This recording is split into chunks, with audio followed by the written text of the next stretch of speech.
میں ان کے بارے میں زیادہ کچھ کہنا نہیں چاہتا چونکہ آپ تمام حضرات جانتے ہیں، مگر میں اتنا جانتا ہوں کہ جس خاندان سے یہ ہیں کرناٹک کے بڑے خانوادوں میں اس کا شمار ہوتا ہے۔ اتنے بڑے خانوادے سے ان کو نسبت ہے، اور سب سے بڑی بات ہے کہ آل رسول ہیں، تو پھر ہم کو چھوٹا خانوادہ بڑا خانوادہ دیکھنے کی ضرورت نہیں ہے، نسبت رسول ہی ہم سب کے لیے کافی ہے۔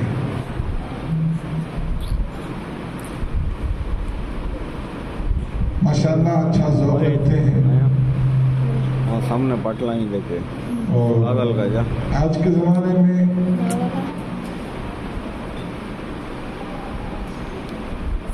دوسرے کام کاج سے ہٹ کے بعض و نصیحت کا بازار گرم کرنا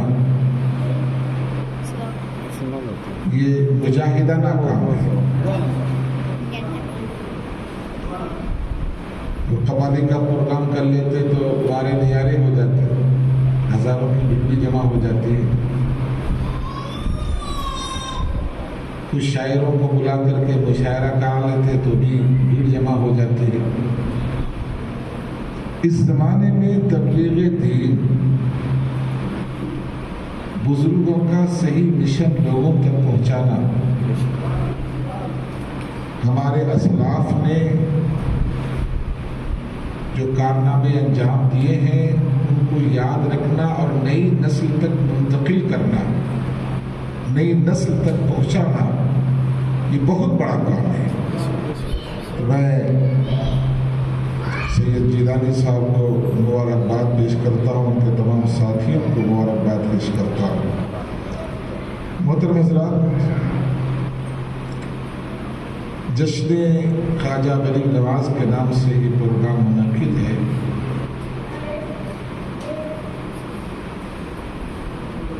تو اعلان کا تقاضا ہے کہ اسی عنوان پر گفتگو کی جائے۔ ہمارے یہاں ایسا ہو گیا ہے کہ نام بڑے بڑے دیتے ہیں، بولتے نا نام بڑے درشن چھوٹے، بڑا بڑا نام ڈالتے ہیں اور جو کام ہونا چاہیے وہ کام نہیں ہوتا۔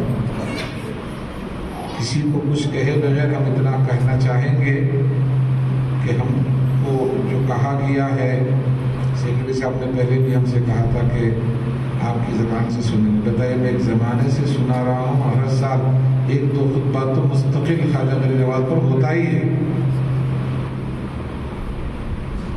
عام طور سے خطبہ جن باتوں پر توجہ نہیں دیتے، آج عوام کے سامنے ان باتوں کو لانے کی ضرورت ہے۔ لفاظی سے، فکری باتوں سے قوم کو کچھ فائدہ نہیں۔ حضرت خواجہ غریب نواز رحمۃ اللہ تعالی علیہ نجیب الطرفین سید تھے، نام ہے معین الدین حسن، باپ کا نام ہے سید غیاث الدین، ماں کا نام ہے ام الورا ماہ نور۔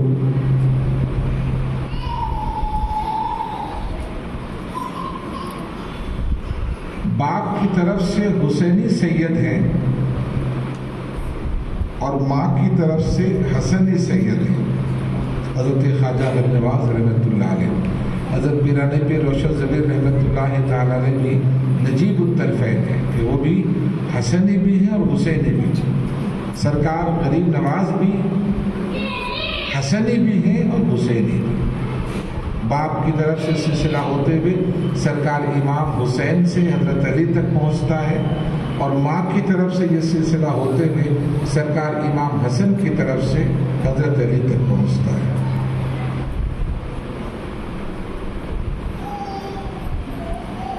حضرت خواجہ غریب نواز رحمۃ اللہ تعالی علیہ اور بزرگوں کی طرح آپ بھی بہت جلد باپ کے سائے سے محروم ہو گئے۔ 14 سال یا 15 سال کی عمر میں آپ کے والد گرامی کا انتقال ہو گیا۔ طلب علم کا ذوق پیدا ہوا تو اس زمانے کے جو علم و فن کے ماہر اساتذہ تھے حضرت خواجہ غریب نواز نے ان سے کسب فیض کیا، جانب ادب طے کیا اور تمام علوم شریعت جو ممکن تھے انہوں نے حاصل فرمائے۔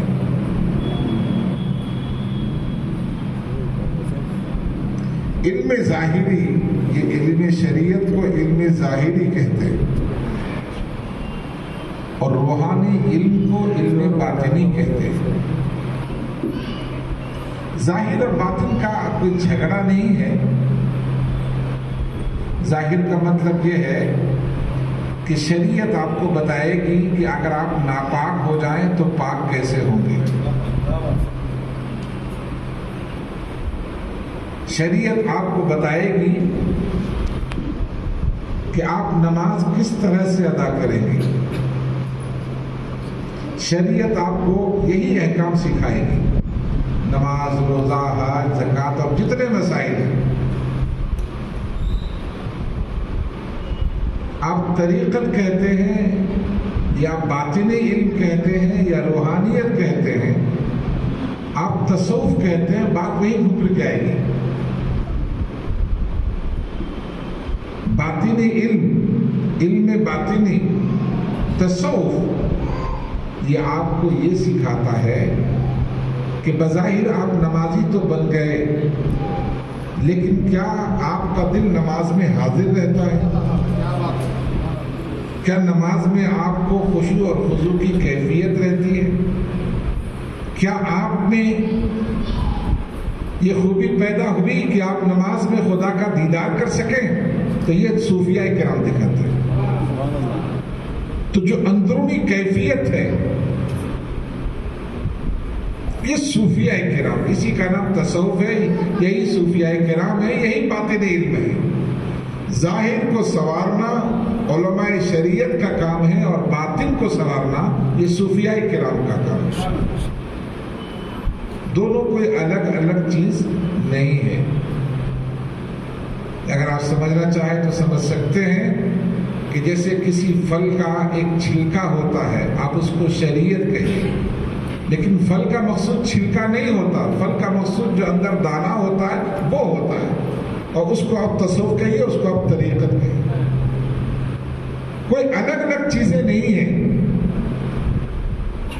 شریعت کے احکام کو پورا کرنا، ظاہری طور پر اپنے آپ کو فٹ کر لینا، یہ شریعت ہے، اور باطنی طور پر اپنے آپ کو فٹ کر لینا یہ طریقت ہے۔ محترم حضرات،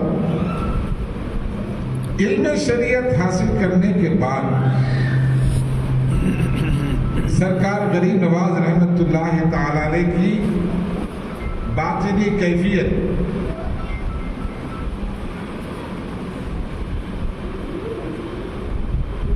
آپ کی اور بے چینی میں اضافہ ہوا تو آپ کسی مرشد کی تلاش میں نکلے۔ مختلف جگہ آپ نے حاضری دی، مگر جہاں بھی آپ جاتے آپ سے کہا جاتا کہ آپ کا حصہ تو فلاں جگہ ہے، آپ کا حصہ فلاں جگہ ہے، ہمارے پاس آپ کا حصہ نہیں۔ وہ اللہ والے تھے، وہ جانتے تھے کہ یہ کس کے مرید بننے والے، اس کا پیر کون ہے۔ اس زمانے میں پیروں کو زیادہ مرید بنانے کی ہوس نہیں تھی۔ مکار شیطان لوگ کم تھے، اچھے لوگ زیادہ تھے، اس لیے ان لوگ میں کوئی جھگڑا نہیں تھا۔ چار سلسلے چلتے تھے، سلسلوں میں جھگڑا نہیں تھا۔ قادری، چشتی، نقشبندی، سہروردی، آج ایک ہی سلسلے میں کتنے جھگڑے ہوتے ہیں۔ اکثر لوگوں کا کام ایک دوسرے کی برائی بیان کرنا رہتا ہے۔ تربیت دیں، تیار کریں، اخلاق سنواریں، اس پر توجہ کم ہے۔ اپنی برتری ثابت کرنے کے لیے، اپنی افضلیت ثابت کرنے کے لوگ زیادہ انرجی لگاتے ہیں۔ مختلف بارگاہوں میں گئے، نہیں آپ کا رزق ہمارے پاس نہیں، آپ کو کہیں اور جانا ہے، تلاش کرتے رہے، اور پھر قصبے ہارون پہنچے۔ دور سے بزرگ پر نظر پڑی، اللہ اکبر۔ بزرگ نے کہا کہ قریب آؤ، معین الدین قریب آؤ۔ خواجہ غریب نواز کو بڑی حیرت ہوئی کہ میں نے پہلی بار ان کو دیکھا، وہ بھی مجھے پہلی بار دیکھ رہے، مگر میرا نام انہیں کو کیسے پتا؟ اور آپ نے پوچھا کہ حضور یہ تو بتائیے کہ پہلی ملاقات میرا نام کیسے پہچانا؟ تو پیر صاحب نے، اس بزرگ نے فرمایا جو ہندوستان کا بادشاہ بننے والا ہو ان کا نام زمانہ نہیں جانے گا۔ سبحان اللہ۔ ہندوستان کا جو بادشاہ بننے والا ہو زمانہ ان کا نام نہیں جانے گا۔ بیعت ہوئے اور مختصر عمل کے ذریعے پیر نے کن کن مراحل کو آپ کو طے کرا دیا۔ سبحان اللہ۔ مرید ہو تو غریب نواز جیسا، اور پیر ہو تو یہ بزرگ جن کا نام تھا حضرت خواجہ عثمان ہارونی رحمۃ اللہ علیہ، ان جیسا بہت کم وقت میں اعلیٰ مراتب پر پہنچا دیتے ہیں۔ دیکھیے آج کل بڑی مشکل سے لوگ تو پیری مریدی کو مانتے ہیں، کہتے کیا ضرورت ہے، کلمہ پڑھتے ہیں، نماز پڑھتے ہیں، کافی ہے، مگر ان بے وقوف کو پتہ نہیں ہے کہ جہاں نماز کلمہ نہیں آتا وہاں اللہ والے آتے ہیں۔ سبحان اللہ۔ اس میں کوئی شک نہیں کہ نماز فرض ہے، روزہ فرض ہے، حج و زکوٰۃ فرض ہے، ان احکام کی اپنی اہمیت ہے، مگر عبادت گزار کو شیطان کبھی بھی گمراہ کر سکتا ہے۔ اگر مومن کے ہاتھ میں کسی باکمال ولی کا دامن ہو تو مشکل سے مشکل وقت میں ولی اپنا فیض ضرور پہنچاتا ہے اور ان کو تباہی سے، بربادی سے، ہلاکت سے ضرور بچاتا ہے۔ اور یہ بات طے ہے کہ آپ جس سے مرید ہوتے ہیں، پیر میں سب کچھ ہونا کوئی ضروری نہیں ہے۔ کبھی کبھی ایسا ہوتا ہے کہ پیر میں کچھ نہیں ہوتا، اس کے پیر میں بھی کچھ نہیں ہوتا، اس کے پیر میں بھی کچھ نہیں ہوتا، تو اوپر میں ہوتا ہے۔ ایک کہانی اسی طرح کی ہے۔ ایک درویش آیا اور کہا کہ کچھ دو ورنہ دکان کو پلٹ دیتا ہوں۔ بھیڑ جمع ہو گئی، تماشا کرنے والے لوگ بہت آتے ہیں، اس میں پتہ بھی نہیں چلتا کہ اصل کیا ہے، نقل کیا ہے۔ ہمیں بھی کبھی کبھی اس طرح کے لوگوں سے ملاقات ہوئی ہے کہ بہت ہی ناٹک باز لوگ ہوتے ہیں، اپنی اداکاریوں سے لوگوں کو برباد کر دیتے ہیں۔ جب اس طرح کی انہوں نے بات کی تو بھیڑ جمع ہو گئی۔ ایک اللہ والے بھی تھے، تو انہوں نے دیکھنا شروع کیا کہ یہ جو بات کہتا کچھ دم ہے کیا؟ وہ کہتے ہیں ان کو دیکھا تو خالی تھا، اس میں کچھ نہیں تھا۔ جو کہہ رہا تھا کہ دو نہیں تو پلٹ دوں گا دکان کو، دو نہیں تو پلٹ دوں گا، کہ ان کے پیر کو دیکھا اس میں کچھ نہیں تھا، دادا پیر کو دیکھا کچھ نہیں تھا، مگر اوپر کے سلسلے بزرگ تھے جو تیار کھڑے تھے کہ غلام اگر ابھی کہہ دے گا تو ابھی پلٹ دوں گا۔ ان کی کڑی ملی رہتی ہے۔ تو کسی صحیح النسب سے اور صاحب سلسلہ سے اگر اپنا رشتہ قائم کر لیا جائے تو بھلے پیر میں، دادا پیر میں کچھ نہ ہو، لیکن اوپر والے جو بزرگ رہتے ہیں وہ اس کڑی سے فیض ضرور پہنچتا ہے۔ اب جیسے آپ دیکھ رہے ہیں یہاں لائٹ جل رہی ہے، تو یہاں لائٹ پیدا نہیں ہوتی، یہاں پاور ہاؤس نہیں ہے، پاور ہاؤس کہیں ہے، وہاں سے یہاں کنیکٹ ہو گیا ہے، تو آپ دیکھیں یہاں ہمارا اندھیرے میں اجالا ہو گیا ہے۔ اگر کنیکشن نہیں ہوتا تو یہ 500 کے کیا 5000 کا 5 لاکھ کا بھی اگر ٹیوب لائٹ یا بلب یا کوئی خوبصورت لائٹ لا کے ڈال دیں گے تو روشنی نہیں آئے گی جب تک کنیکشن نہیں ہوگا۔ یہ سلسلہ میں داخل ہونا، یہ بیعت کرنا، یہ کنیکشن لینا ہے۔ ہوتے مزران خواجہ سلطان خواجہ عثمان ہارونی رحمت اللہ علیہ نے روحانیت سے اور باطن سے پہچان لیا کہ یہ معین الدین ہے اور آگے چل کر ہندوستان کا بادشاہ بننے والا ہے۔ داخل سلسلہ تو ہو گئے، 20 سال تک پیر کے ساتھ لگے رہے۔ کام کیا تھا؟ کام یہ تھا کہ پیر صاحب کا جو بسترا، ان کا جو ضرورت کا سامان ہوتا تھا، خواجہ غریب اور رحمت اللہ علیہ اپنے سر پہ رکھ کے پیر کے ساتھ چلا کرتے تھے۔ کچھ تو بول دیجیے کم سے کم. پیر سے منسلک لوگ بیٹھے ہیں اور پیر کی بات بتا رہا ہوں تو آپ کو اتنی توجہ نہیں ہے. اللہ 20 سال تک کچھ پانے کے لیے کچھ کھونا پڑتا ہے. بڑی بڑی ڈینگیں مارنے سے کوئی مرید نہیں بن جاتا. بڑی بڑی ڈینگیں مارنے سے 20 سال تک پیر کی خدمت میں لگے رہے. اور وہ وقت بھی آیا جب پیر نے کہا کہ اے معین الدین تم دین کے معین ہو.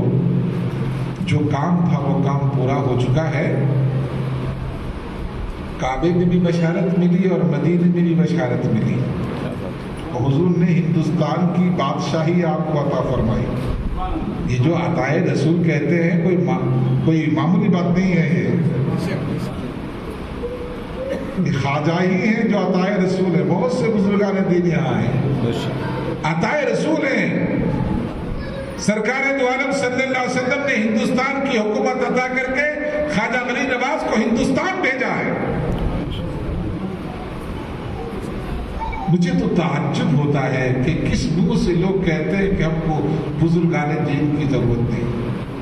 کس منہ سے کہتے ہیں کہ ہماری لاٹھی ہم کو فائدہ پہنچائے گی. نبی کچھ فائدہ نہیں پہنچائیں گے. کہہ دو کبھی ملے ایسے لوگوں سے کہ تمہاری عبادتیں تمہارے منہ پہ مار دی جائے گی. عبادتوں سے دین نہیں پھیلا ہے. دین بزرگوں سے پھیلا ہے. نہ کتابوں سے نہ کالج کے در سے پیدا. دین ہوتا ہے بزرگوں کی نظر سے. کتابوں سے اور کالجوں سے دین پیدا نہیں ہوتا. سرکار غریب نواز رحمت اللہ تعالی علیہ عطائے رسول بن کر ہندوستان تشریف لائے. پوری تفصیلات کتابوں میں موجود ہیں. آپ کو سب بتایا گیا اور دکھایا گیا کہ آپ کی منزل کیا ہے. خواجہ غریب نواز رحمت اللہ علیہ پیر سے رخصت ہونے کے بعد 40 فقراء کے ساتھ ہندوستان کا رخ کر کے چلتے ہیں. اور سفر بھی بڑا غضب کا تھا. سفر کی کیفیت بھی بڑی غضب کی تھی. بہت سے بزرگوں سے آپ کی ملاقات وغیرہ بھی ہوئی. اور چلتے چلتے آپ ہندوستان کی سرحد میں داخل ہوئے. دلی ہوتے ہوئے آپ نے راجستھان اور اجمیر شریف کا رخ کیا. کتابوں میں لکھا ہے کہ نہ آپ کے پاس کھانے پینے کا کوئی زیادہ سامان تھا, نہ اوڑھنے پہننے کے لیے زیادہ کپڑے تھے. آج ہی ایک کتاب میں پڑھا کہ آپ کے پیر میں جو جوتی تھی چلتے چلتے وہ ٹوٹ گئی اور پیر زخمی ہو گئے. بسوں کا تو کوئی سوال ہی نہیں تھا, راستے بھی نہیں تھے اور سفر کے لیے سواری کے جانور بھی نہیں تھے. پیدل ہی سفر کر رہے تھے.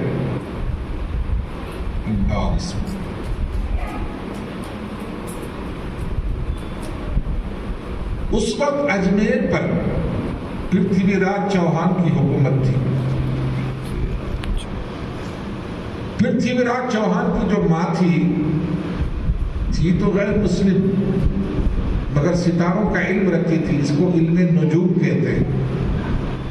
ماں نے غریب نواز کے آنے سے 12 سال پہلے اپنا بیٹا پرتھوی راج چوہان کو بتا دیا تھا کہ بیٹے تمہاری سلطنت میں ایک مسلمان درویش آنے والا ہے, فقیر آنے والا ہے.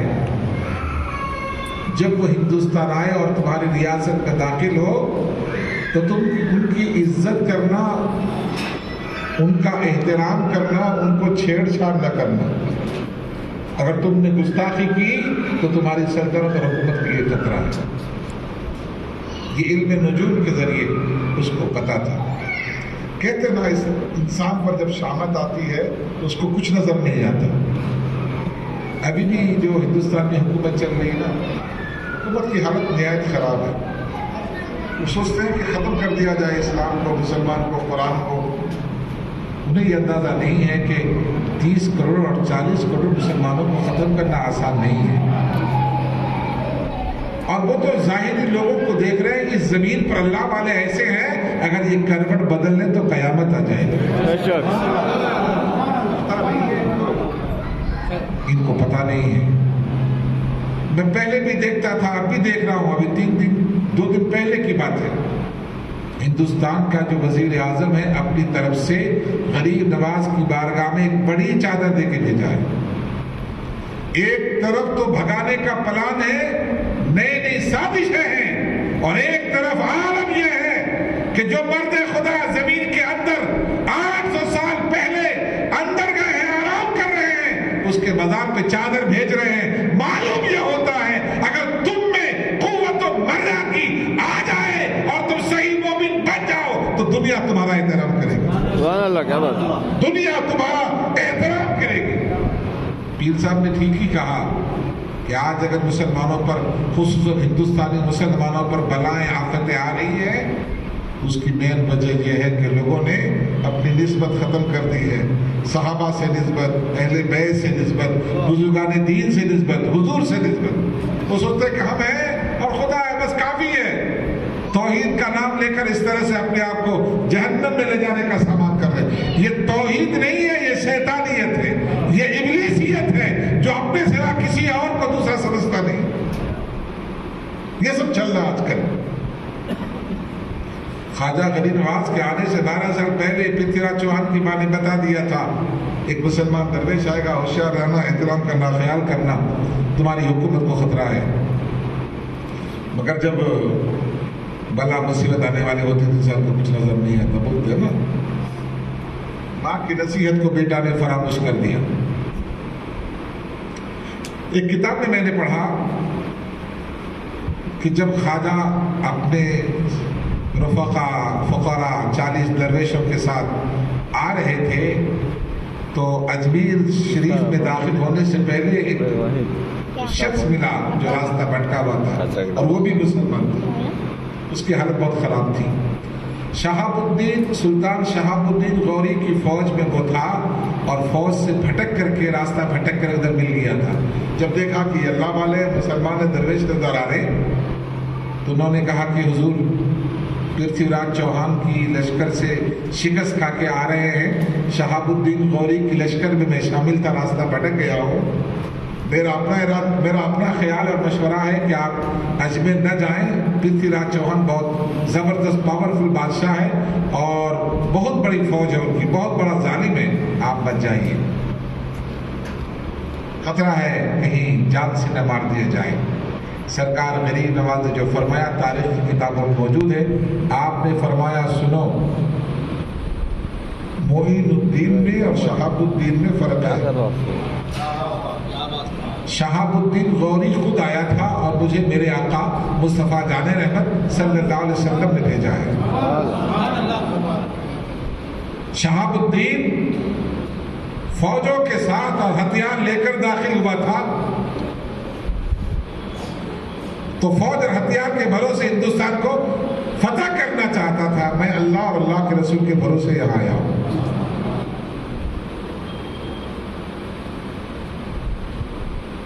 اور یاد رکھنا, جو فوج اور ہتھیار کے بھروسے میں کسی ملک کو فتح کرنا چاہتا ہے تو وہ بامراد اور کامیاب نہیں ہوتا, اور جو اللہ اور اللہ کے رسول پر بھروسہ رکھتا ہے وہ ضرور کامیاب ہوتا ہے. کیا جواب تھا, سبحان اللہ, کتاب میں جواب موجود ہے. پھر آپ پہنچے, راستے میں تو بہت کوشش بھی روکنے کی مگر رک نہیں پائے. دیکھیے, یہ آج کا کوئی نیا ٹرینڈ نہیں ہے کہ لوگ بزرگوں کو کیوں مانتے ہیں, پرانا ہی ٹرینڈ ہے.